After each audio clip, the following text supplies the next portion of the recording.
শুরু করছে প্রণয়ের অমূল কাব্য।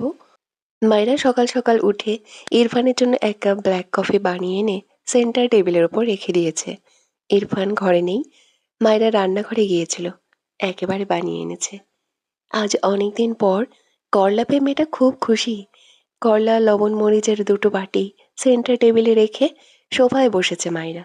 লবণ মরিচের গুঁড়ো একসাথে মিশিয়ে করলা তৃপ্তি করে খায় মেয়েটা।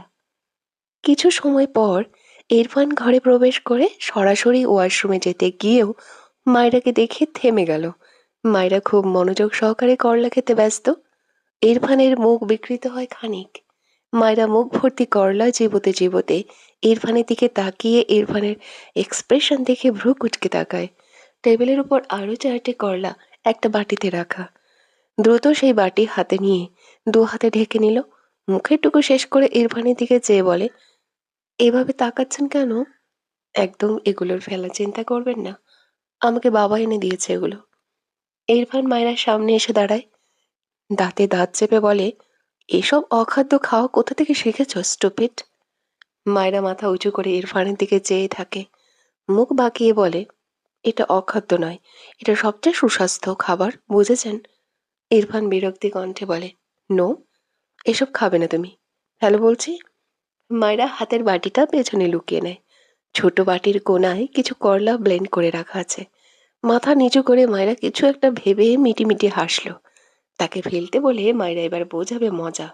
অতঃপর বসা থেকে দাঁড়িয়ে যায় সোফার উপর। ইরফান ভ্রু কুচকে তাকায়। মায়রা সোফার উপর দাঁড়ানোয় ইরফানের থেকেও বেশ লম্বা দেখায়।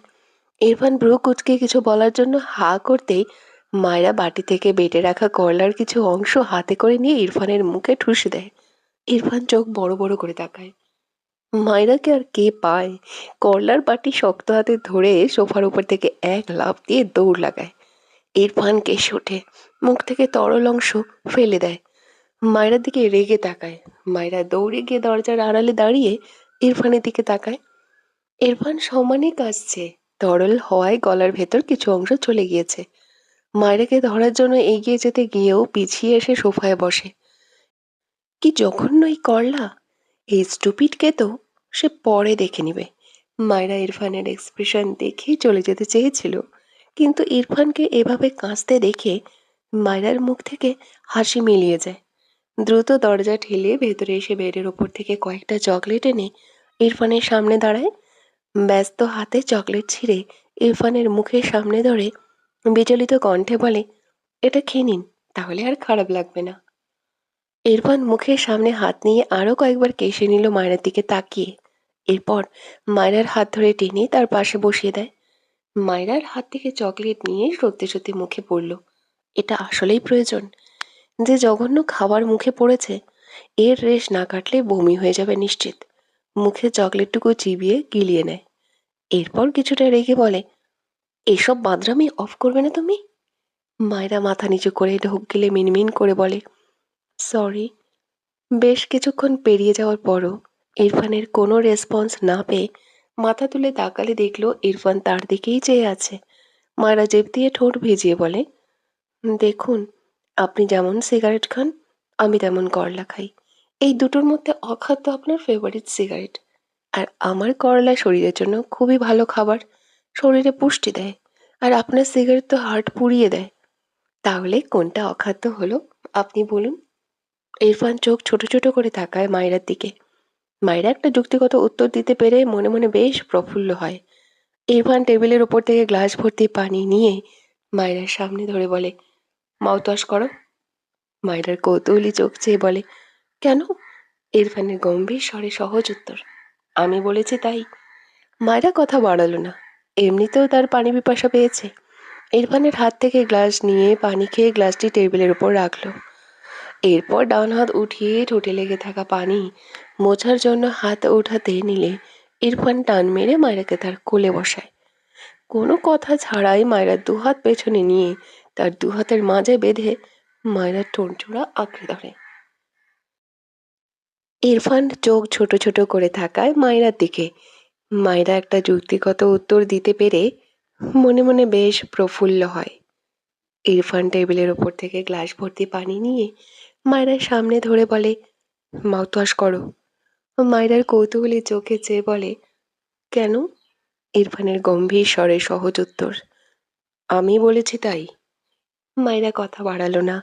এমনিতেও তার পানি পিপাসা পেয়েছে। ইরফানের হাত থেকে গ্লাস নিয়ে পানি খেয়ে গ্লাসটি টেবিলের উপরে রাখলো। এরপর ডান হাত উঠিয়ে ঠোঁটে লেগে থাকা পানি মোছার জন্য হাত উঠাতে নিলেই ইরফান টান মেরে মায়রাকে তার কোলে বসায়। কোনো কথা ছাড়াই মায়রার দুহাত পেছনে নিয়ে তার দুহাতের মাঝে বেঁধে মায়রা ঠোঁট জোড়া আঁকড়ে ধরে। বেশ কিছু সময় পর ইরফান মায়রাকে ছেড়ে দেয়। মায়রা মাথা নিচু করে রেখেছে। ইরফান ডান হাতের বুড়ো আঙ্গুলের সাহায্যে মায়রার ভেজা ঠোঁট মুছে দেয়। মায়রার সামনে হেলে পড়া চুলগুলো পেছন দিকে নিতে নিতে গম্ভীর স্বরে বলে, সিগারেট হার্ট পোড়ানোর ব্যাকডেটেড ভার্সন, বাট ইউ। বলতে গিয়েও থেমে গেল মায়রার দিকে তাকিয়ে। মায়রার পিটপিট করে চেয়ে আছে ইরফানের দিকে। ইরফান ইংলিশ শব্দগুলো গুটিয়ে রাখলো জিহ্বার ভাঁজে। এরপর মায়রাকে কোলে নিয়ে বেডের দিকে যেতে যেতে আবারও গম্ভীর গলায় বলে, তুমি হার্ট পোড়ানোর আপডেট ভার্সন। এরপর মায়রাকে বেডে বসিয়ে কিছুটা রেগে বলে, আর একবার সোফায় বসতে দেখলে থাপ্পড় দিয়ে সব দাঁত ফেলবো তোমার, স্টুপিড। কথাটা বলে ইরফান ওয়াশরুমের দিকে যায়। মায়রা নীরব চোখে চেয়ে রইল ইরফানের দিকে। ইরফানের কথাটা বোঝার চেষ্টায়। ভাবলো এটা নিয়ে পরে ভাববে। কিছু একটা ভেবে বেড থেকে নেমে ইরফানের সামনে দাঁড়িয়ে বলে, আমার একটা প্রশ্ন আছে। ইরফান ভ্রু কুঁচকে তাকায় মায়রার দিকে। মায়রা জিভ দিয়ে ঠোঁট ভিজিয়ে বলে, আপনি আমাকে সত্যিই চিনতেন না? ইরফান তার সামনে মায়রাকে দেখিয়ে থেমে যায়। ভ্রু কুঁচকে বলে, I am not interested talking about this topic. Myra বিরক্তি কণ্ঠে বলে, বাংলায় বলতে পারেন না? ইরফান নিজেও বিরক্তি কণ্ঠে বলে, এই টপিকে কথা বলতে আমি ইন্টারেস্টেড নই, আন্ডারস্ট্যান্ড? মায়রা কপাল চাপড়ালো। এই লোকের ইংলিশ ওয়ার্ড আর এ জন্মে যাবে না। আবারও বলে, আমি গ্রামে যখন হোঁচট খেয়ে পড়ে গিয়েছিলাম, আপনি এগিয়ে আসেননি কেন? ইরফান অবাক হয় মায়রার করা এই প্রশ্নে। মায়রা উত্তরের অপেক্ষায় চেয়ে আছে। ইরফান গম্ভীর গলায় বলে, থাপ্পড় খাওয়ার শখ জেগেছিল? মায়রা বোকা চোখে তাকালো ইরফানের দিকে। এটা আবার কেমন উত্তর? অবাক হয়ে বলে, মানে? ইরফান গম্ভীর গলায় বলে, it means you are a stupid girl. Irfan কথাটা বলে মায়রাকে পাশ কাটিয়ে ওয়াশরুমে চলে যায়। মায়রা বিরক্ত চোখে ইরফানের দিকে চেয়ে রইল। ইরফানের মতো গম্ভীর গলায় অ্যাক্টিং করে। এবারে গন্ডারের ১ নম্বর দাদা। মায়রার কথা শুনে ইরফান পিছু ফিরে তাকিয়ে রেগে বলে, হোয়াট? মায়রা থতমত খেয়ে থাকায়। সে আসতে বলতে চেয়েছিল, জোরে হয়ে গিয়েছে। মায়রা কাচুমাচু হয়ে দাঁড়িয়ে থাকে। ইরফান কিছু বলল না। ওয়াশরুমের দরজা আটকে দেয়। মায়রাও স্বস্তির নিঃশ্বাস ফেলে। এরপর এগিয়ে গিয়ে চেয়ার টেনে বসলো মায়রা। নোট করার জন্য যে কাগজগুলো কাজে দেয় তার মাঝে থেকে একটা ছোট্ট লাল কাগজ নিয়ে সেখানে লিখলো, সিগারেট হার্ট পোড়ানোর ব্যাকডেটেড ভার্সন, বাট তুমি হার্ট পোড়ানোর আপডেট ভার্সন, স্বীকারোক্তিতে শিশুওয়ালা। লেখাটা লিখে মায়রা অনেকক্ষণ চেয়ে রইল লেখাটার দিকে। বোঝার চেষ্টা করছে কথাটার অর্থটা কি। বেশ অনেকক্ষণ চেয়ে থাকার পর কথাটার অর্থ বোধহয় বুঝলো। না চাইতেও ঠোঁটের কোণে হাসি ফুটলো। কখন যে চোখ থেকে দুফোঁটা পানি গাল বেয়ে গড়িয়ে পড়ে মায়েরা টের পায় না। হাতের কাগজটি বইয়ের মাঝে আলতো হাতে রেখে দেয়। টেবিলের ওপর মাথা রেখে চোখ বুজে নেয়। সেই রাতের কথা মনে পড়ে যেদিন দাদিমা তাকে সাজিয়ে দিল। ভীষণ ভয় পাচ্ছিল সে। মায়রার আবারও কান্না পায়। মায়েরা বারবার বলছিল সে ছোট। সে নিজেকে কেন ছোট দাবি করছিল? এইটুকু কি ইরফান বোঝেনি? মায়েরার খারাপ লাগে। ইরফানের বলা কথাটি অস্পষ্ট শুনেছিল। You are my favourite dish. মায়ের চোখ থেকে পানি গড়ায়। বিড়বিড় করে, মেয়েরা তো রেপিসদের কাছেও ফেভারিট ডিশ হয়। কথাটা বলেই মায়েরা বেশ কিছুক্ষণ চুপ থাকে। এরপর আবারও বিড়বিড় করে, আমি আপনার ফেভারিট ডিশ হওয়ার আগে হৃদয়ের টুকরো হতে চাই শেষওয়ালা। লাস্ট লাইনটা বলতে বলতে চোখের কোণ ঘেঁষে পানি গড়িয়ে পড়ার সাথে সাথে ঠোঁটের কোণে এক স্নিগ্ধ হাসি ফুটে ওঠে। রাত বাজে 11টা। মায়রা পড়ার টেবিলে বসে আছে, কিন্তু পড়ায় তার মন বসছে না। বারবার মিলার বলা কথাটা মনে পড়ছে। মায়রা তার নোট করা ছোট্ট কাগজে লেখাটি লিখল, ছেলেরা মৌমাছির মতো, এক ফুলে মধু না পেলে মধুর সন্ধানে আরেক ফুলের ওপর গিয়ে বসে। লেখাটির ওপর বেশ কিছুক্ষণ তাকিয়ে রইল। চোখ থেকে টুপ করে 2 ফোঁটা পানি কাগজের ওপর গড়িয়ে পড়ে।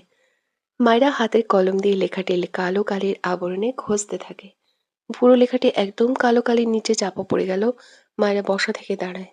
এগিয়ে গিয়ে কাবার্ডের এক সাইডে রাখা তার কাপড়গুলোর মাঝ থেকে ইরফানের দাদির দেওয়া শাড়ি ব্লাউজ সব বের করে। একা একাই শাড়ি গায়ে জড়ায়। ইরফানের দাদি যেভাবে পরিয়ে দিয়েছিল একদম সেভাবেই পরল, বেশ খোলামেলা ভাবে। পুরো শাড়ি পরা শেষ হলে আয়নায় নিজের অবয়ব দেখে। চোখ থেকে পানি গড়িয়ে পড়ে। দু হাতে চোখ মুছে নেয়। এরপর শাড়ির সাথেই ম্যাচ করে ঠোঁটে হালকা লাল লিপস্টিক দেয় আর চোখে কাজল। আর কিছু করল না। বারবার চোখ ভিজছে। মায়েরা বড় করে শ্বাস নিয়ে নিজেকে সামলায়। মায়েরা আয়নার সামনে থেকে সরে এসে এক সাইডে দাঁড়ায়। তখনই দরজা ঠেলে ইরফান ভেতরে প্রবেশ করে। মায়েরা ইরফানের দিকে তাকালো না। মাথা নিচু করে দেওয়াল ঘেঁষে দাঁড়িয়ে রইল। ইরফান খুব স্বাভাবিকভাবে ঘরে প্রবেশ করে, তবে মায়রাকে দেখে স্তম্ভিত হয়। তার পা থেমে যায়। চোখ বুজে ফোঁস করে শ্বাস ফেলে। নিজেকে সামলে মায়রার দিকে এগিয়ে গিয়ে মায়রাকে বাঁ হাতে জড়িয়ে ধরে ডান হাতে মায়রার মুখ উঁচু করে ধরে। মায়রার চোখ বন্ধ। ইরফান মায়রার মুখ পানে চেয়ে মৃদু স্বরে বলে, আবার এসব পড়েছ কেন? গ্র্যান্ডমাকে নিষেধ করনি কেন? মায়রা চোখ মেলে ইরফানের দিকে তাকায়। মায়রার শরীর কাঁপছে। সে জানে না কেন।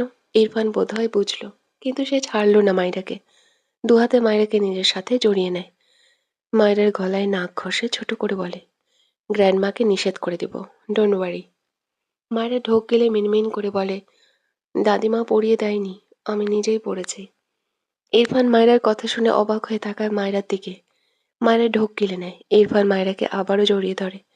ঠোঁট বাঁকিয়ে সূক্ষ্ম হাসে। মায়রা হাঁসফাঁস করে। তার স্বভাব সুলভ বলে ওঠে, ছাড়ুন। ইরফান বিরক্তি হলো। একে কি করা উচিত? মায়রাকে ছেড়ে রেগে বলে, স্টপ ইট, নিজেই সব খুলে আসবে, আবার ছাড়ুন ছাড়ুন করবে। মায়রা মাথা নিচু করে নেয়। সে তো চাইলেও অনেক কিছু। ইরফান মায়রাকে কোলে তুলে নিয়ে দাঁতে দাঁত চেপে বলে, ছাড়বো না, আন্ডারস্ট্যান্ড? মায়রা আবারও ভয় পায়। ইরফান মায়রাকে বেডে শুইয়ে দিয়ে তার পরনের ব্লেজার খুলে ফেলে। শার্ট খুলতে নিলে মায়রা ঢোক গিলে দ্রুত বেড থেকে নেমে দাঁড়ায়। ইরফান রেগে তাকায় মায়রার দিকে। মায়রা অসহায় চোখে তাকায়। ইরফান অপর পাশ দিয়ে মায়রার কাছে আসতে নিলে মায়রা চেঁচিয়ে ওঠে, মা, আমার পেট ব্যথা, আমি পানি খাবো। ইরফান ততক্ষণে মায়রার সামনে এসে দাঁড়িয়েছে। তীক্ষ্ণ চোখে চেয়ে গম্ভীর গলায় বলে, কোথায় ব্যথা? মায়রা মিনমিন করে বলে, পেটে ব্যথা, পেটে মাথা ব্যথা। ইরফান ভ্রু কুঁচকে বলে, হোয়াট? মায়রা জিভে কামড় দেয়। টেনশনে ভুলভাল বলে ফেলেছে। আমতা আমতা করে বলে, পেটে পেটে, আমি ঘুমাই। ইরফান শাড়ির ভাঁজের নিচে বেড বরাবর হাতে হাত রাখে। মায়রা কেঁপে ওঠে। থেমে থেমে বলে, কি করছেন? ইরফান মায়রার পেটে মৃদু চাপ দেয়। মৃদু স্বরে বলে, ব্যথা সারিয়ে দিই আগে, দেন ঘুমাবে। মায়রা দু হাতে ইরফানের হাত সরাতে চায়। ইরফান বাঁ হাতে মায়রার দু হাত ধরল। এরপর গম্ভীর গলায় জিজ্ঞেস করে, পেটের কোথায় ব্যথা করছে? মায়রা বাচ্চাদের মতো করে অসহায় কণ্ঠে বলে, পুরো পেট, পুরো পেট, সত্যি বলছি, এবার ছাড়ুন। ইরফান মায়রার পেটে হাত রাখা পুরো পেটে বিচরণ করায়। মায়রা মাথা নিচু করে ঢোক গেলে ইরফানের এমন আচরণে তার শরীর শিরশির করছে। সে নিজের জালে নিজেই ফাঁসল। ইরফান ঠোঁট বাঁকালো, বিড়বিড় করে, লিটল গার্ল। এরপর মায়রা পেট থেকে হাত সরিয়ে আনে। দু হাতের আজলায় মায়রার মুখ নিয়ে মায়রার ঠোঁট জোড়া আঁকড়ে ধরে। মায়রা চোখ বুজে নেয়। একটু সময় পেরোতেই ইরফান মায়রাকে ছেড়ে মুখ কুঁচকে বলে, স্টুপিড, এসব কি লাগিয়েছ? মায়রা এলোমেলো দৃষ্টি ফেলে। একটু পর চোখ তুলে ইরফানের দিকে তাকালে দেখল ইরফানের ঠোঁটে লিপস্টিক মাখানো। না চাইতেও শব্দ করে হেসে দেয় মায়রা। ইরফান বিরক্তি চোখে মায়রার দিকে চেয়ে থাকে। বড় বড় পা ফেলে ওয়াশরুমে চলে যায়। মায়রা মুখ টিপে হাসলো। এটা তো কম দামি একটা লিপস্টিক দিয়েছিল সে, এজন্যই ইরফানের ঠোঁটেও লেগে গিয়েছে। ইরফান ওয়াশরুমে যেতেই মায়রা দৌড়ে গিয়ে দাঁড়ায় এক কোনায়। দ্রুত শাড়ি চেঞ্জ করে জামা পরে নেয়। এরপর বেডে গিয়ে কাঁথা মুড়ি দিয়ে ঠাস করে শুয়ে পড়ে।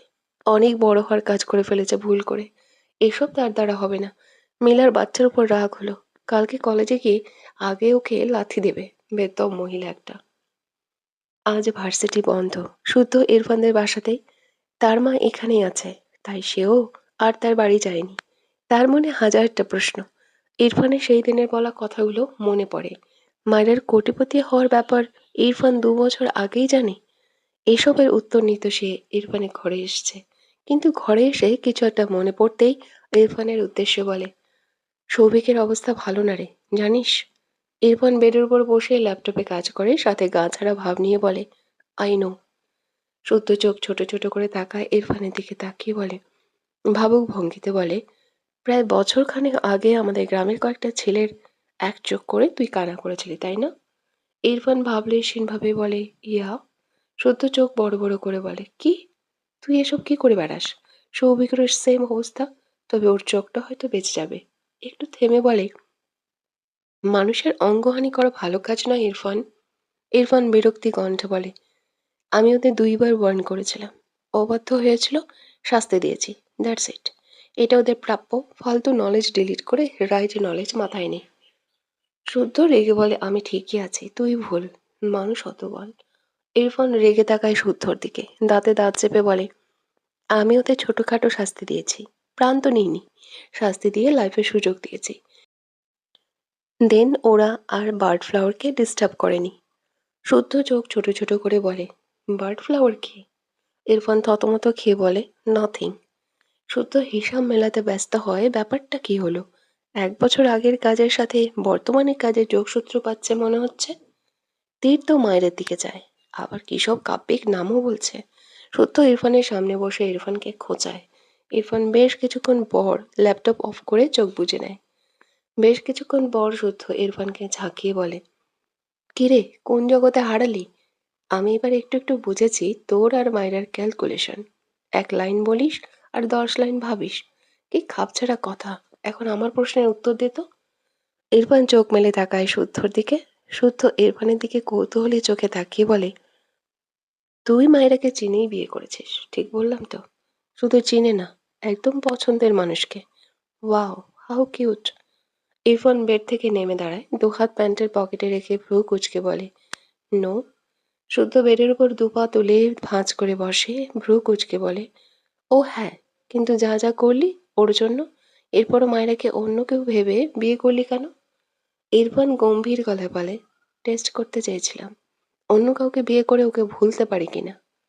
শুদ্ধ গালে হাত দিয়ে বলে, তুই যা মানুষ, এই জীবনে মায়েরাকে ভুলতি না, মায়েরার অন্য জায়গায় বিয়ে হয়ে গেলে কি করতি? ইরফান বিরক্তি কণ্ঠে বলে, হতো না, অলরেডি 10টা বিয়ে ভেঙেছি। শুদ্ধ চোখ বড় বড় করে তাকায়, কিছু একটা ভেবে বলে, আমি যতদূর জানি মামা তোর বিয়ে মায়রার সাথেই ঠিক করে রেখেছিল, তাহলে মায়ের জন্য পাত্র কে আনতো? শুদ্ধ দাঁতে দাঁত চেপে বলে, ওর বেয়াদব বাবা। শুদ্ধ বোঝার ভঙ্গিতে মুখ গোল করে, ও। অতঃপর বলে, তুই নিজে অন্য কাউকে বিয়ে করার কথা ভাবলি, তাহলে মায়ের বিয়ে আটকাতি কেন? ইরফান ভাবলেশীন ভাবে বলে, মাই উইশ। শুদ্ধ বিড়বিড় করলো, বেদব পোলা। এর বদ অভ্যাসের জন্য ওকে বিয়েও করবে না, আবার ওরও বিয়ে হতে দেবে না। অতঃপর শুদ্ধ গলা ছেড়ে বলে, মায়েরার জায়গায় অন্য মেয়েকে বিয়ে করার পর মায়েরাকে ভুলতে না পারলে তোর বিয়ে করা বউয়ের কি হতো? ইরফানের সহজ উত্তর, ডিভোর্স দিয়ে দিতাম। শুদ্ধ বিরক্তি কণ্ঠে বলে, ওর জীবন নষ্ট হয়ে যেত। কে বিয়ে করতো ডিভোর্সি মেয়েকে? ইরফান গম্ভীর গলায় বলে, হতো না, তুই ওকে বিয়ে করতি। শুদ্ধ চোখ বড় বড় করে বলে, কি? আমার ফারাকে রেখে অন্য কাউকে বিয়ে করতাম আমি? ইরফান ঠোঁট বাঁকিয়ে বলে, ফারাকে ভুলিয়ে দিতাম। শুদ্ধ কটমট চোখে তাকালো, রেগে বলল, তুই কাউকে ভোলার জন্য অন্য কাউকে অ্যাটলিস্ট বিয়ে করবি না? খুব ভালোই জানা আছে আমার, মিথ্যে গল্প শোনানোর জায়গা পাস না।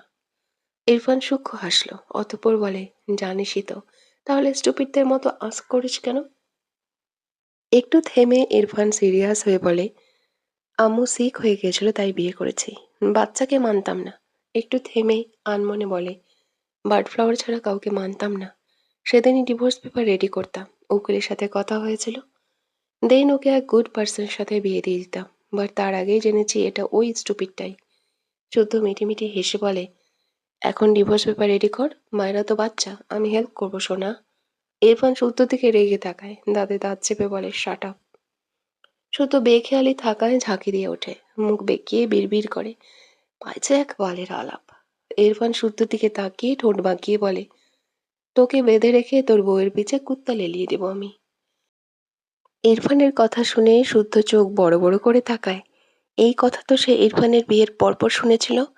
বিয়ের পর কদিনের মাথায় তাদের গ্রামের এক ছেলেকে তো খুন করতে যাচ্ছিল এই ইরফান। শুদ্ধ সেই ছেলেকে বাঁচিয়েছিল বলে ইরফান এই কথা বলেছিল। শুদ্ধর মাথায় হাত, চোখ বড় বড় করে বলে, ইয়া আল্লাহ, তার মানে তুই ওদের মায়ের জন্য অত মেরেছিলি? পরে হসপিটালে তুই পাঠিয়েছিস? মরণের সাথে লড়েছে বেচারা, তোর একটুও মায়া নেই রে? ইরফান তীক্ষ্ণ চোখে চেয়ে বলে, না নেই। বার্ড ফ্লাওয়ারের টপিকে কেউ জড়ালে সেখানে এসব ফালতু মায়া দেখানোর টাইম নেই। লাইক তুই এখন আমার হাতে বেহিসাব থাপ্পড় খাবি। শুদ্ধ দ্রুত বেড থেকে নেমে বলে, এই না না, আমি জানতাম না। ও মায়েরাকে উল্টো পাল্টা বলেছে, এমন করিস কেন? এসব ঠিক নয়। এটা এখনো মনে রেখেছিস কেন? এসব মনে রাখলে আল্লাহ পাপ দেয় সোনা। ইরফান দু হাতে শার্টের হাতা গোটাতে গোটাতে এগিয়ে আসলে শুদ্ধ বলে ওঠে, আমি তোর ভাই, আর তুই আমায় মারবি? ছ্যা, তোর স্মৃতিশক্তি গেছে। আহারে, তোর জন্য আমার কষ্টে কষ্টে কষ্টিত হয়ে হাঁটু কেঁপে ওঠে সোনা। ইরফান রেগে বলে, শুদ্ধর বাচ্চা। শুদ্ধ দৌড়ে ঘরে বাইরে যেতে যেতে বলে, নামাজ পড়ে দোয়া করে দে সোনা, যেন বাচ্চাটা খুব তাড়াতাড়ি হয়ে যায়। এ জীবন আর সহে না। আর তুই একদম আমার বউয়ের পিছে কাউকে লাগাবি না। বউটাকে পেতে না পেতেই হারানোর ভয় দেখায়। শালা সবগুলো ব্রিটিশ। 2 বছর আগে ইরফান অনার্স শেষে মাস্টার্সে ভর্তি হয়েছে। টুকটাক বাবার ব্যবসা দেখে। তারিক নেওয়াজ ইরফানকে ঠেললেও শোনে না। ঠেলতে ঠেলতে একটু আধটু ইরফানকে অফিসে পাঠাতে পারে। তিনি উপায় খুঁজলেন ইরফানকে ব্যবসায় বসানোর। ভাবনা অনুযায়ী ব্যবসার ডিট পুরো ইরফানের নামে করে দেয়। এবার অন্তত ইরফান তার কথা শুনবে। কিন্তু তিনি হতাশ। ইরফানকে কেউ কথা শোনাতে পারে? তার যখন ইচ্ছে হবে তখন ব্যবসা দেখবে, এখন নয়। দেখতে দেখতে মাস্টার্সের বেশ কয়েক মাস পেরিয়ে যায়। ইরফান শুদ্ধদের বাড়িতে আসতে চায় না। গ্রাম্য পরিবেশে মানিয়ে নিতে তার বেশ কষ্ট হয়। কিন্তু তার বাবা মা জোর করতো আসার জন্য। তবে সে এজন্য আসতো না। সে আসতো গ্রামের প্রাকৃতিক দৃশ্য ক্যামেরায় বন্দি করতে, তার পছন্দের ক্যামেরা। এই ক্যামেরা তার গ্রামের সঙ্গী। ইরফানের মাস্টার্সে যখন 3 মাস পেরিয়েছে তখন সে তার বাবা মায়ের সাথে গ্রামে এসেছে। ফজরের নামাজ পড়ে বাড়িতে ফিরেছে। ঘরে এসে কোনো দিকে না তাকিয়ে তার ক্যামেরাটা বের করে বাইরে বের হয়। দিনের আলো ফুটতে শুরু করেছে। শুদ্ধ ফোন কোথায় সাথে চা খায়। ইরফানকে দেখে এগিয়ে এসে বলে, তোর বাচ্চাটা কেমন আছে রে? ইরফান বিরক্ত চোখে তাকায় শুদ্ধর দিকে। শুদ্ধ ইরফানের হাতের ক্যামেরায় হাত বাড়াতে নিলে ইরফান রেগে বলে, ডোন্ট ডিস্টার্ব মি। শুদ্ধ চায়ে চুমুক দিয়ে ইরফানের সামনে ধরে বলে, নে সোনা খা, বিশ্বাস কর, এ কোনো সাধারণ চা নয়, লা, এ হলো আমার কুলি করা ভালোবাসা মেশানো চা। ইরফান চরম বিরক্তি নিয়ে বড় বড় পা ফেলে বাড়ি থেকে বেরিয়ে যায়। শুদ্ধ হেসে আবারও চায়ে চুমুক দেয়। আকাশ হালকা নীলচে রঙে রাঙানো। সূর্যের আলোর কমলা আভা আড়াল থেকে একটু একটু করে উঁকি দেয়। ইরফানের মুখাবয়ব গম্ভীর। সকালে সৌন্দর্য ঘেরা আকাশের প্রতিটি দৃশ্য ক্যামেরায় বন্দি করে নেয়। এরপর হাঁটু মুড়ে বসে শিশির ভেজা ঘাসের উপর। মিটমিট করা রোদের আলোয় ঘাসের উপর বিদ্যমান শিশির জ্বলজ্বল করতে থাকে। ইরফান বা পায়ের হাঁটু ঘাসের উপর ঠেকিয়ে ডান পা সামান্য উঁচু করে রেখে ক্যামেরায় বেশ অনেকগুলো পিক ক্লিক করলো। পাশেই একটা ঘাস ফড়িং চুপটি করে এসে বসে শিশির ভেজা ঘাসের উপর। ইরফান এটাকেও তার ক্যামেরায় বন্দি করে নিল। এরপর উঠে দাঁড়ায়। পাখির কিচিরমিচির আওয়াজে ইরফান তাকায় চারপাশে। কেউ গাছের ডালে বসে, কেউ বা খোলা আকাশে মনের আনন্দে ডানা মেলে উঠছে, কেউ বা গাছের এ ডান থেকে ও ডালে নেচে বেড়ায়। ইরফান প্রতিটি দৃশ্য খুব নিপুণভাবে তার ক্যামেরায় ক্লিক করে। গ্রামের রাস্তায় 2-1 কৃষক লুঙ্গি পরে নিজ নিজ মাঠের দিকে অগ্রসর হয়। কেউ বা মাছ ধরতে এক হাতে পাতিল আর এক হাতে জাল নিয়ে এগোয়। ইরফান তাদেরকেও তার ক্যামেরায় বন্দি করে নিল। বেলা গড়িয়েছে বেশ। ইরফান ধীরে ধীরে এগোয়। আশেপাশে টুকটুক করে চোখে চোখ পড়ছে। তা ক্যামেরায় বন্দি করে নেয়। হঠাৎই পুকুর পাড়ের ধারে একজন মেয়েকে বসে থাকতে দেখলো, যে পুকুরের পানিতে দুপা ডুবিয়ে রেখেছে। সামান্য ঝুঁকে ডান হাতে আলতো করে পানিতে ভেজায়। মাথা করা খোপা আধখোলা হয়ে পিঠে নেমেছে। ইরফান পুকুরের ডান পাশে দাঁড়িয়ে আছে।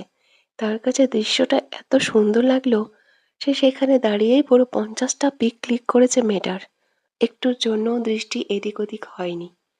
মায়েরা পুকুর থেকে ডান হাতের মুঠোয় এক মুঠো পানি নিয়ে চোখে মুখে ছিটিয়ে দেয়। ঠোঁটের কোণে স্নিগ্ধ মৃদু হাসি। বন্ধ চোখ, ফর্সা গোলগাল মেয়েটার মুখ থেকে পানির বিন্দু বিন্দু ফোঁটা বেয়ে পড়ে। ইরফানের চোখে মুখে মুগ্ধতা। ঘোরের মাঝে থেকেই আরো অনেকগুলো পিক তুলল মেটার।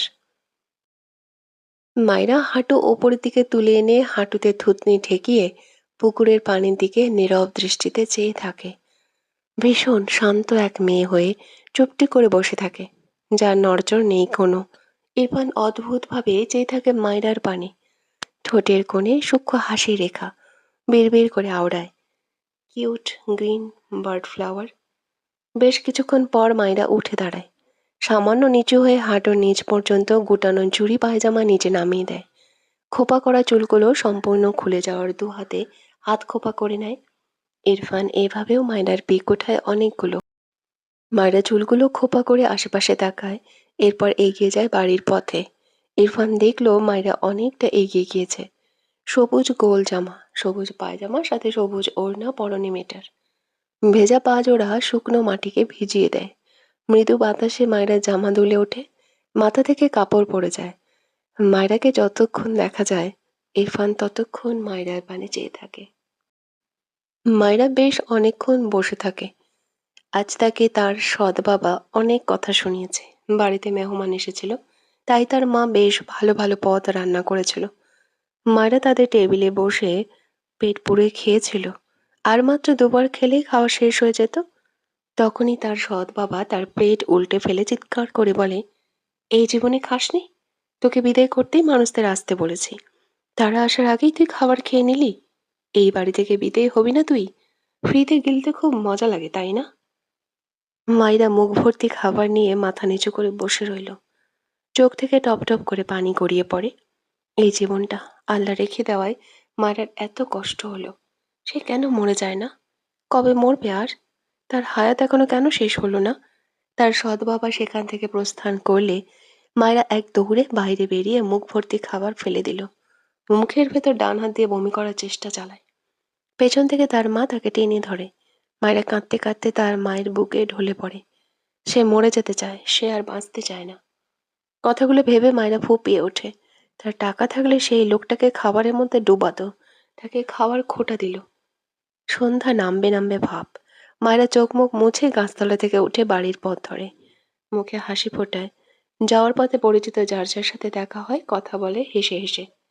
কাউকে আবার বাচ্চাদের মতো জ্বালিয়ে দৌড় লাগায়। ইরফান ভার্সিটি প্লাস অফিসের ফাঁকে ফাঁকে সুযোগ পেলেই গ্রামে চলে আসতো। তবে থাকতো না, রাত হলেও আবার ফিরে যেত। বেশিরভাগ সময় শুদ্ধদের বাড়িতে যেতই না, মায়রাকে দেখেই চলে যেত, এমনও হয়েছে। তার বাইক ছিল না, তখন এই হুটহাট আসা যাওয়ার চক্করে বাইক কিনেছিল। গাড়ির চেয়ে বাইকে কমফোর্ট লাগে বলে। দেখতে দেখতে ইরফানের মাস্টার্সের ফার্স্ট ইয়ার শেষ হয়ে যায়। সেকেন্ড ইয়ারে কয়েক মাস পেরিয়ে যায়। একদিন ভার্সিটি শেষে অফিসের কিছু কাজ শেষ করে বাইক নিয়ে সোজা গ্রামে চলে আসে ইরফান। শুদ্ধদের বাড়ি যায়নি, সে মূলত মায়রাদের বাড়ি চেনে না। এতদিন সে দিনেই আসতো সবসময়। মায়রাকে সকালে আর বিকেলে বাইরে দেখতে পেত। কিন্তু আজ রাত হওয়ায় সে বুঝতে পারে না মেয়েটাকে কোথায় পাবে। সেই যে প্রথম যে পুকুর পাড়ে মায়রাকে দেখেছিল সেখানে এসে দাঁড়ায়। অস্থির মন নিয়ে হাঁটাহাঁটি করে বিরক্ত হয়। আজ ভার্সিটিতে মাস্টার্সের এক্সাম থাকায় দিনের বেলা আসতে পারেনি। রেগে ডান হাত মুষ্টিবদ্ধ করে গাছে একটা পাঁচ মারে। মেয়েটাকে না দেখতে পেয়ে সে চরম বিরক্ত। বেশ কিছুক্ষণ পর হতাশ হয়ে সেখানে দাঁড়িয়ে শেষ বাজায়। ধীরে ধীরে কাঁচা রাস্তায় হাঁটতে থাকে। একটা গানের শেষ বাজায়। আলো ভরা কালো চোখে কি মাধুরী গো কি মাধুরী।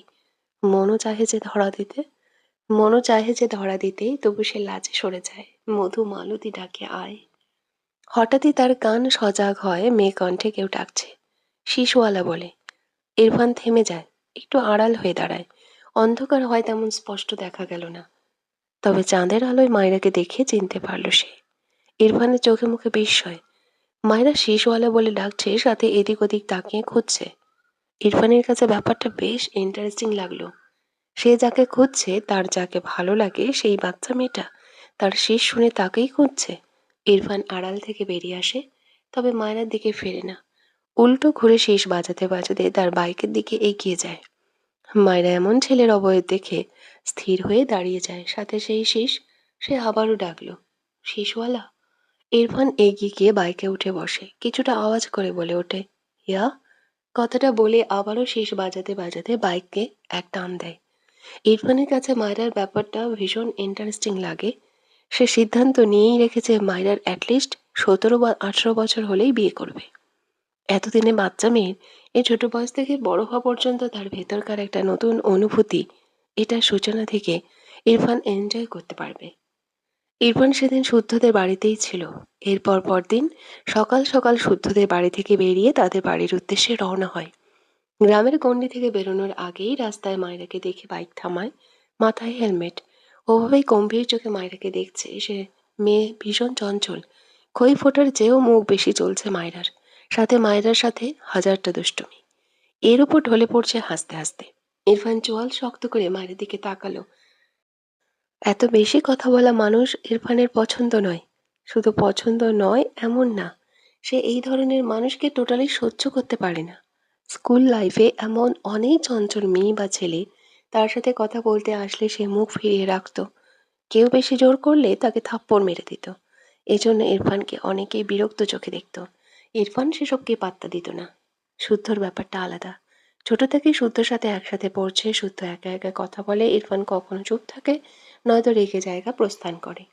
তবে শুধুমাত্র শুদ্ধকে তার সয়ে গিয়েছে অনেকটা বড় হওয়ার পর। ক্লাস 6 থেকে এইচএসসি পর্যন্ত শুদ্ধ ভালোই মার খেয়েছে ইরফানের হাতে, বেশি কথা বলার জন্য। ইরফানের বেচারও বসতো, তার বাবা বকতো শুদ্ধকে মারার জন্য। ইরফানের মাঝে তেমন হেলদোল দেখা যেত না। তারই না শুদ্ধকে ইরফানের পিছে না লাগতে নিষেধ করতো। শুদ্ধ ইনোসেন্ট ফেস বানিয়ে মাথা নাড়াতো, কিন্তু সুযোগ পেলেই আবার ইরফানের পিছে লাগতো। মায়রা বাচ্চা হয় ইরফান প্রথমে মুখ ফিরিয়ে নিয়েছিল মায়রার থেকে। সে কি করে ওই হাঁটুর বয়সী মেয়েকে ভালোবাসতে পারে? কি করে মানবে ওকে? কিন্তু নিজের মনের সাথে যুদ্ধ করে টিকতে না পেরে মায়রাকে মানার জন্য একটি বৈশিষ্ট্য খুঁজছিল, যেন সে মায়রাকে মানতে পারে। এরপর ইরফান মায়রার প্রতি ফিলিংসকে আশকারা দিয়েছিল একমাত্র মায়রার শান্ত স্বভাবের জন্য। সে যতদিন মায়রাকে দেখেছে মায়রা ভীষণ শান্ত হয়ে একা একা চুপচাপ থাকতো। আজ হঠাৎ মায়রার এমন রূপ দেখে ইচ্ছে করলো এই মেয়েকে থাপড়িয়ে এসব বাজে স্বভাব চেঞ্জ করাতে। ভাবনার মাঝেই মায়রা দৌড়ে এসে ইরফানের বাইকের সামনে চাকার সাথে ধাক্কা খায়। ডান পায়ে ব্যথা পেয়ে চিল্লিয়ে বলে ওঠে, এই কোন বেয়াদব রে! ও মা গো, আমার পা! ইরফান ডান হাত মুষ্টিবদ্ধ করে চোয়াল শক্ত করে মায়রার দিকে চেয়ে আছে। মায়রা ইরফানের দিকে তাকালে দেখলো মাথায় কালো হেলমেট, যার ফলে মুখ দেখতে পেল না। গায়ে কালো শার্ট, কালো প্যান্ট, হাতের ঘড়িও কালো, জুতোও কালো, বাইকটাও কালো। মায়রার মাথায় হাত দিয়ে বলে, ওরে আল্লাহ, এ তো দেখি পুরাই কালা মামা। তা কালা মামার সাথে সাথে কি কানা মামাও হয়ে গিয়েছেন? চোখে দেখেন না? ইরফান চিৎকার করে বলে ওঠে, শাট আপ! মায়রা ভয়ে কেঁপে ওঠে, দৌড়ে রাস্তার অপর পাশে চলে যায়। ইরফান এক সেকেন্ডও সময় নষ্ট না করে হাওয়ার বেগে বাইক নিয়ে জায়গাটা প্রস্থান করে। রাগে চোটে বাইকের স্পিড বাড়ায় সামনে। দাঁতে দাঁত পিষে বিড়বিড় করে বলে, stupid girl, I swear I will forget you. Irfan বাড়ি ফিরে হন হন করে তার ঘরে চলে যায়। তার ক্যামেরা আর ল্যাপটপ দুটো দু হাতে নিয়ে সমানে আঁচড়ায়। ওই স্টুপিডকে দিয়ে এই দুটো ভরে গিয়েছে। রাগে ল্যাপটপ আর ক্যামেরা দুটোই একদম গুঁড়ে করে ফেলে। শুদ্ধ ইরফানদের বাসায় এসেছিল। সে ম্যাচে থাকে। যদিও তার মামা এখানে থেকে পড়াশোনা করার কথা বলেছিল, অনেক জোর করেছে, শুদ্ধ মানেনি। ব্যাপারটা তার কাছে ভালো লাগেনি। আজ ভার্সিটি নেই, তাই সে ইরফানদের বাসায় আসে। কিন্তু ইরফানের ঘরে এসে ইরফানকে ল্যাপটপ আর তার প্রাণের ক্যামেরা ভাঙতে দেখে শুদ্ধ দৌড়ে গিয়ে ইরফানকে সাপটে ধরে। অবাক হয়ে বলে, এই ইরফান, এগুলো কি করেছিস? হায় রে, তোর এত সাধের বাচ্চাটাকে মেরে ফেললি! ইরফান শুদ্ধর কলার ধরে চিবিয়ে চিবিয়ে বলে, ও কেন এসেছিল আমার সামনে? ওকে আমি টলারেট করতে পারবো না। এখন আমার কি হবে? শুদ্ধ অবুঝের মতো ইরফানের দিকে চেয়ে থাকলো। কার সাথে আবার কি ঘটিয়েছে?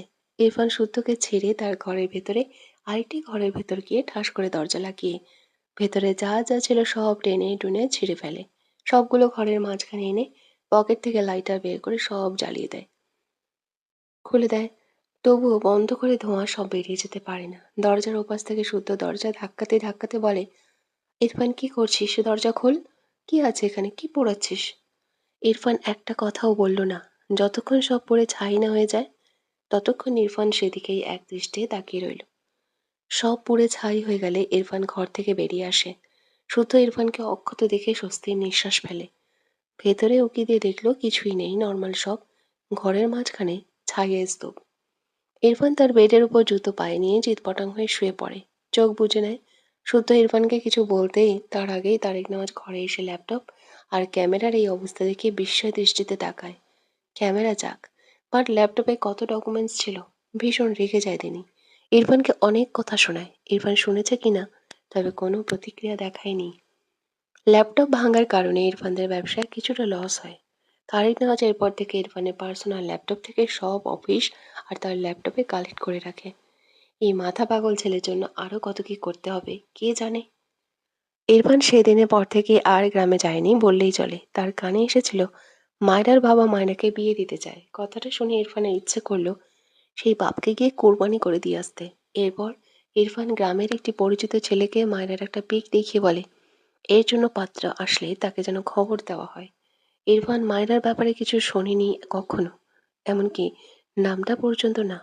মায়রার বৈশিষ্ট্য জানার পর তো আরও রাগ হতো মায়রার কথা মনে পড়লে। বেশ কয়েক মাস পর ইরফান আর শুদ্ধর মাস্টার্স কমপ্লিট হয়ে গেলে তারা ভার্সিটিতে অ্যাপ্লাই করে। রেজাল্ট ভালো থাকায় তারা পাবলিক ভার্সিটির লেকচারার হয়। ইরফান ব্যবসায় ফোকাস করে পুরোপুরি। মূলত মায়রার সেই কথাকে কেন্দ্র করেই সে ব্যবসায় এত মন দিয়েছে, নয়তো এক্ষুনি ব্যবসায় হাত দিত না। ইরফান আজ গাড়ি নিয়ে গ্রামে এসেছে। মায়েরার জন্য এসেছে। মেয়েটা বাচ্চা, সাথে চঞ্চল, মনে পড়লেই যেমনই রাগ হয় তেমনি খারাপ লাগে। নিজের মনকে মানাতে না পেরে আবারও সেই অপছন্দের মেয়ের জন্যই এসেছে। আগের ক্যামেরা ভাঙার পর সেম আরেকটা ক্যামেরা কিনেছে। সে তার মনকে থামাতে পারছে না, মানাতে পারছে না। বিকেলে রোদ পড়ে গিয়ে প্রকৃতি কিছুটা শীতল হয়েছে। ইরফান গাড়ি সাইড করে গাড়ি থেকে নেমে দাঁড়ায়। পরনে সাদা শার্ট, শার্টের হাতা কনুই পর্যন্ত যত্নে ভাঁজ করে রাখা, কালো প্যান্ট, মুখে কালো মাস্ক, এক হাতে ক্যামেরা আর এক হাতে বার্ড ফ্লাওয়ার। মায়রাকে দেখার পরপরই ইরফান অনলাইন থেকে বার্ড ফ্লাওয়ারের বীজ কিনে সে বেশ কসরত করে অনেকগুলো গাছ বড় করেছে। তার মাঝে থেকে দুটি বার্ড ফ্লাওয়ার গাছের ডাল ছিঁড়ে এনেছে। যে ডাল দুটি দুপাশে সারিবদ্ধভাবে মোট ৮টি করে বার্ড ফ্লাওয়ার। ইরফান এগিয়ে যায়। খুব বেশি খুঁজতে হয় না মায়রাকে। ভাগ্যক্রমে মায়রা আজও সবুজ জামা পরেছে। ইরফান মায়রার দিকে শীতল দৃষ্টিতে তাকালো। তবে একটু পরেই ইরফানের দৃষ্টিতে বিরক্ত ভর করে মায়রার চঞ্চলতায়। মায়রা বেশ কয়েকজন বাচ্চাদের মাঝে খেলাধুলা করছে, পায়ে ধুলো মাখা।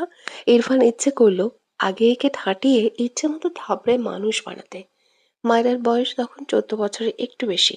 মায়রার দেহের গড়ন খুব বেশি চিকন নয়, আবার খুব বেশি মোটা নয়।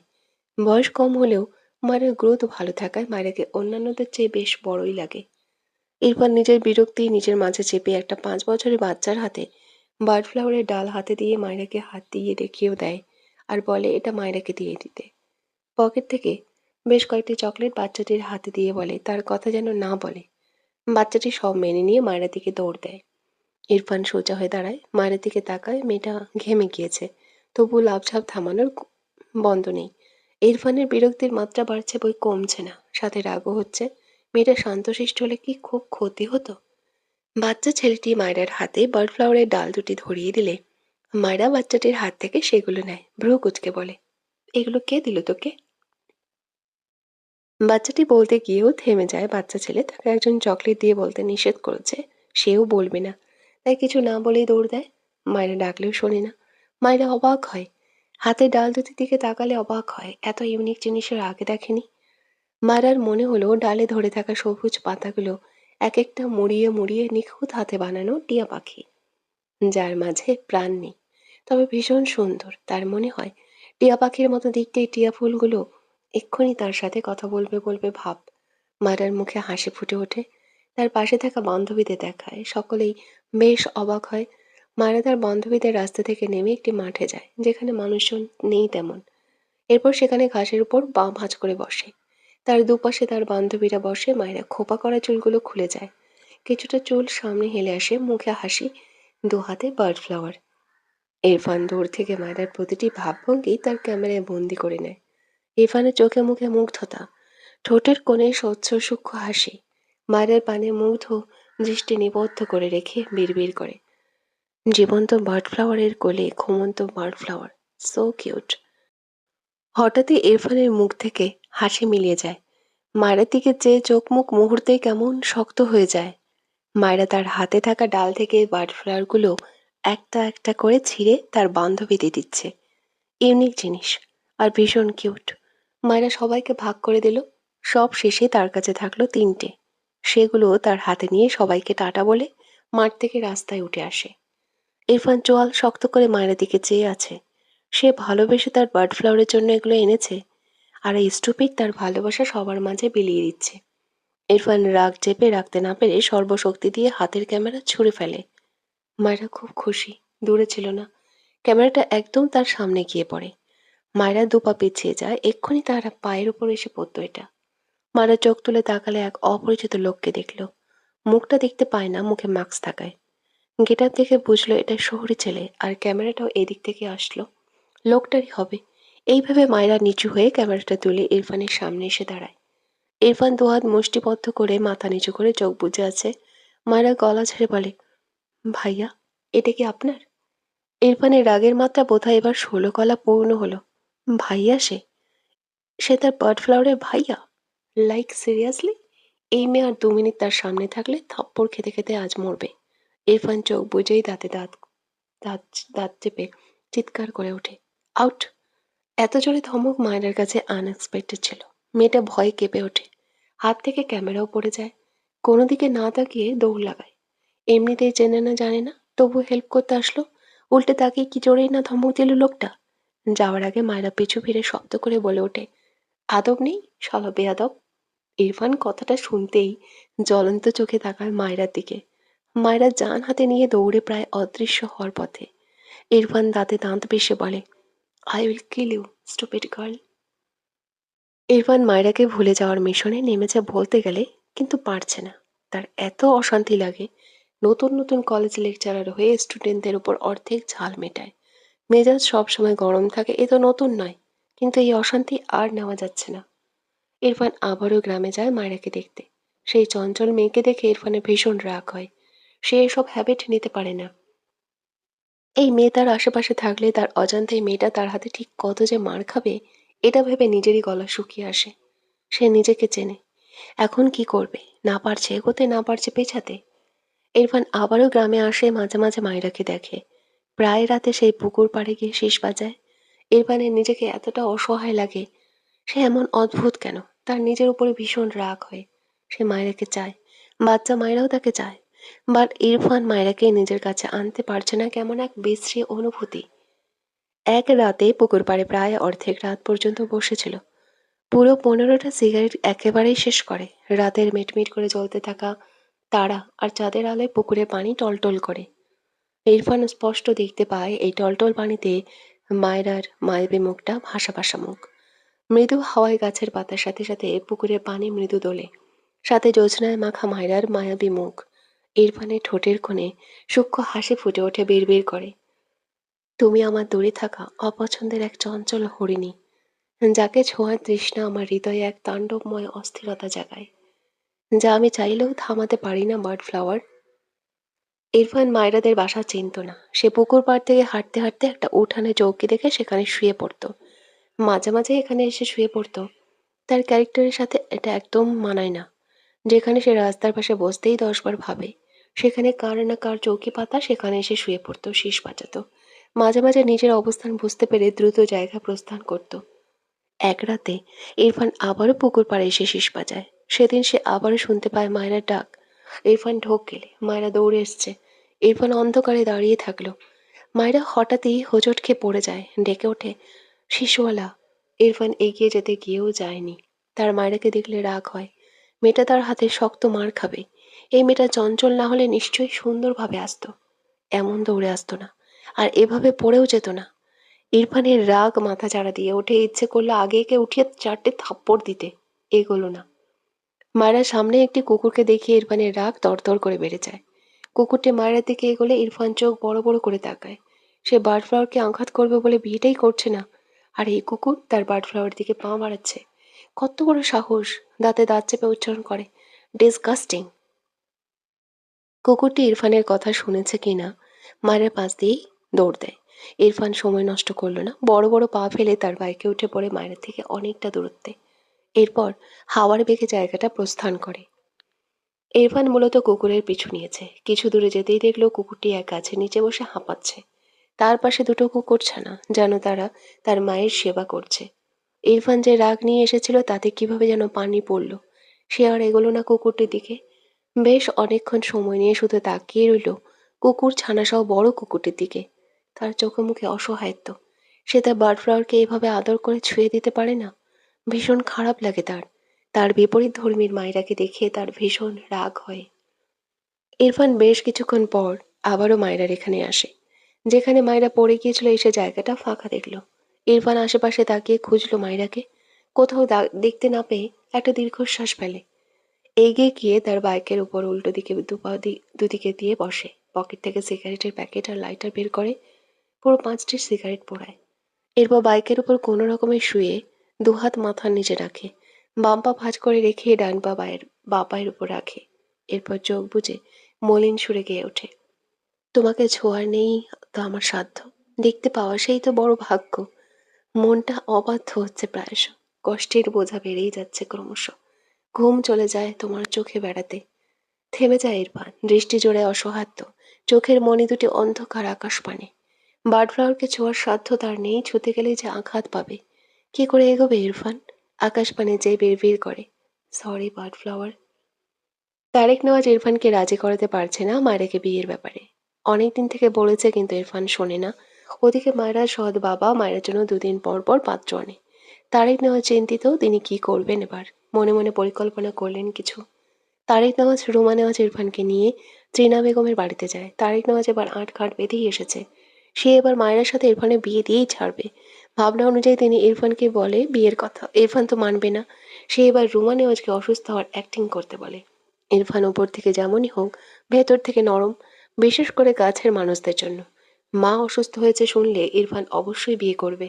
ইরফান বিয়ে করবে না বলে গ্রাম থেকে রওনা হয়েছে। তখনই তারিক নেওয়া জানায় তার মা মারাত্মক অসুস্থ। ইরফান গাড়ি ঘোড়ায় শুদ্ধদের বাড়িতে এসে দেখে তার মা সত্যি অসুস্থ। মাকে অসুস্থ দেখে ইরফান আর একটাও কথা বলেনি। তার মায়ের কথা বারবার মনে পড়ছে। মাথা নিচু করে চুপচাপ বসে রইল জড়বস্তুর মতো। এ পর্যন্ত মায়ের জন্য আসা প্রতিটা পাত্রের অবস্থা খুব ভালো রাখেনি ইরফান। কেউ মায়েরাদের বাড়িতেই পায়ে রাখতে পারেনি মায়েরাকে দেখার জন্য। যারা বেশি ঘাড়তারামি করতো ওদের অবস্থা ইরফান সারা জীবন হসপিটালে পাঠানোর ব্যবস্থা করেছে।